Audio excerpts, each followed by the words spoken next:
India is facing a twin epidemic, diabetes and obesity. With over 100 million people living with type 2 diabetes in India and rising obesity in urban areas, new medicines are changing how these conditions are treated. Or do they come with limits patients must understand? Welcome to Second Opinion, where experts speak first.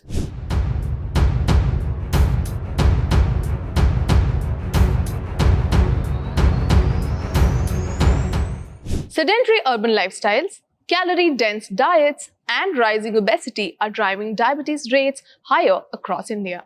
In response, a new class of injectable medicines is offering faster blood sugar control and significant weight loss, raising both hope and questions. In December 2025, Novo Nordisk launched Ozempic in India, priced at around Rs 2,200 per week.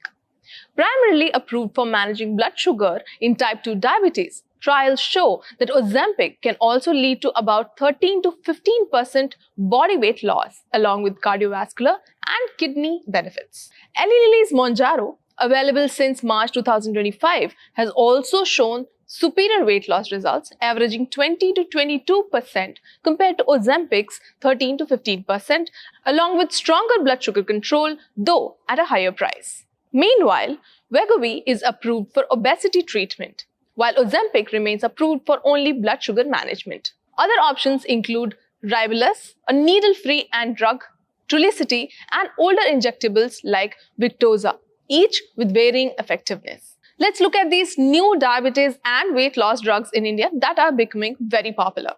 Ozempic is one of the most popular ones. It was launched in December 2025 in India for type 2 diabetes. It can help in weight loss up to 13 to 15% and cost Rs 2,200 per week.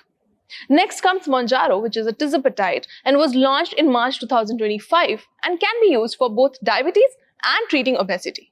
It can help achieve 20 to 22% weight loss, and for a 2.5 mg vial, it costs Rs 3,500 to Rs 5,000. And for 5 mg vial, it costs in the range of Rs 4,300 to Rs 6,000. Wegovy, which was launched in June 2025 for patients with obesity, can help in weight loss up to 6 to 8% and can change as per the duration. The cost can range from Rs 17,345 to 26,050. These medicines are transforming metabolic care, but they're not magic solutions. Side effects such as nausea, vomiting, and gastrointestinal discomfort are common, and long-term treatment is required for getting the desired results. In order to maintain benefits, you also need to continue them. So what's the promise versus the reality? What patients must know is that it can help with rapid blood sugar control, significant weight loss, benefit heart and kidney, but there can also be side effects. There can be GI-related side effects besides nausea. Long-term use is required, so it can be high on cost.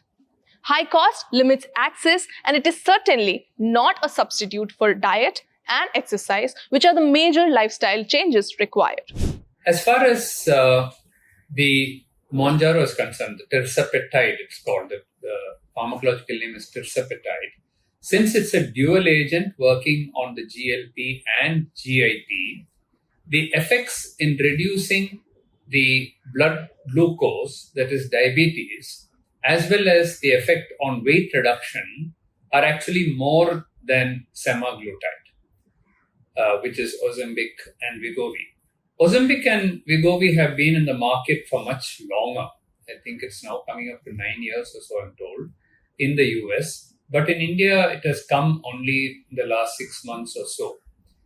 So as far as the actual efficacy in weight reduction, as well as in diabetes control, since it's a dual agent, tirzepatide or Mounjaro actually beats semaglutide, that is Wegovy or Ozempic. However, having said that, there are far more studies on semaglutide because it has been there in the market for much longer.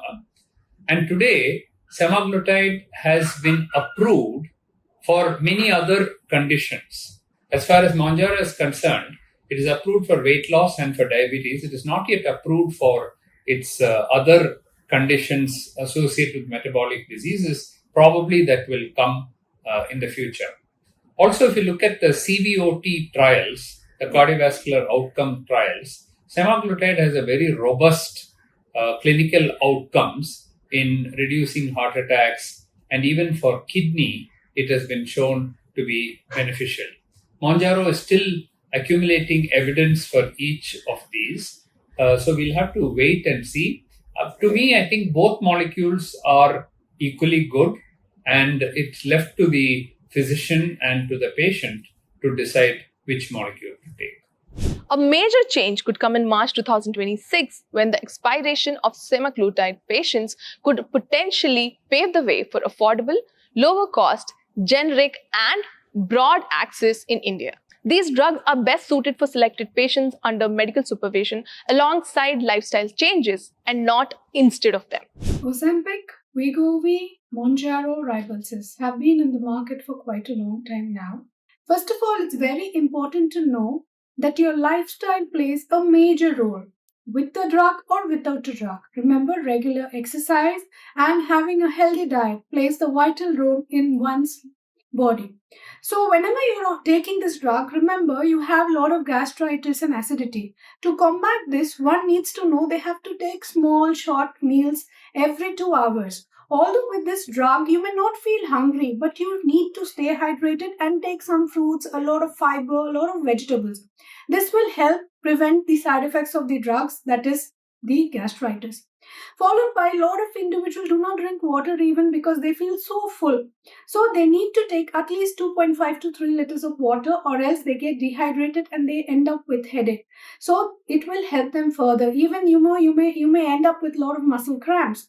So all these will be prevented. Have a good sleep. Have a lot of proteins, because remember, more proteins, you will not be losing much of muscle mass. In fact, you'll be losing more of fat. So this again will help you. A good sleep, eating healthy, as well as eating a high protein diet, eating at regular intervals will work wonders, as well as prevent acidity. So make sure a healthy living being, a healthy body plays a vital thing with exercise and a good diet. Doctors say that side effects are common, so one has to be careful about the treatment, which must start with a very low dosage of these drugs and gradually increase to help patients tolerate the medications better. These are not magic pills, and they only work while being taken. Weight generally returns if the drug is stopped, so long-term use is usually required for sustained results. Let me also tell you that there are individual variations in the response. Some are super responders. The moment they start, even in the lower dose, they start losing weight and then it keeps going down. They can lose 10 kilos, 15 kilograms in weight. And some don't, they're not super responders. They do respond somewhat. There are some in whom the weight will come down, but sugar, not much improvement. And some the other way around, the weight doesn't come down much, but the sugar comes down nicely. And there's a very small group of people in whom both don't come down.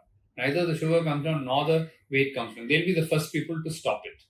But generally all over the world, as long as people get the weight reduction, they keep on taking it. So it kind of comes down, and then it plateaus. When it begins to plateau, people ask, why am I taking the drug when I'm not having further weight loss? The body has a reset mechanism, and at that point, it will start plateauing off. When the plateau comes, the people are saying, I'm paying for this, and I'm not losing any further weight. So I'm not getting any benefit of this. They forget that all the benefit they got was due to the drug. So many people stop it. Of course, some due to cost considerations, others because they're saying, how long I'm going to take it, let me stop. And the others will say, I'm not getting any additional benefit now. I lost some weight and lost the sugar, got under control. Now I'm not getting any additional benefit. So various reasons people stop it. Studies have shown that in about 1.5 years' time, the entire weight will come back again. So if you stop it, 1.5 years, you'll regain all the weight. Your HbA1c will also go up again. So your diabetes control also will go. So that is something which I tell my patients. You're going to start these drugs, you're in for the long haul. It is not something which you take for a short time and then stop. People get disappointed with that because they expect this to be a magic. Then I tell them, if you stop your statin, your cholesterol goes up. If you stop your BP tablet, your BP goes up. If you stop other diabetic tablet, your sugar goes up. So why do you expect that this alone will work like magic? Unnecessary expectation you're having out of a drug. The fact that it's reduced your weight and reduced your sugar so well, that itself should be sufficient. Now, to expect it that even after you stop it for next 1 or 2 years, it's going to work, I think it's an unreasonable expectation. As India battles rising diabetes and obesity cases, these drugs offer new possibilities, but informed use is critical. So before you choose the course, dosage, or make up your mind about any of these drugs, make sure you discuss your health goals with a diabetologist or your physician. Ozempic, Wegovy, or Mounjaro, or anything else, they are not magic pills, but medical recommendations and supervision can definitely be helpful. How much of it is required for you? Do discuss that with your doctor. That's all for this episode of Second Opinion.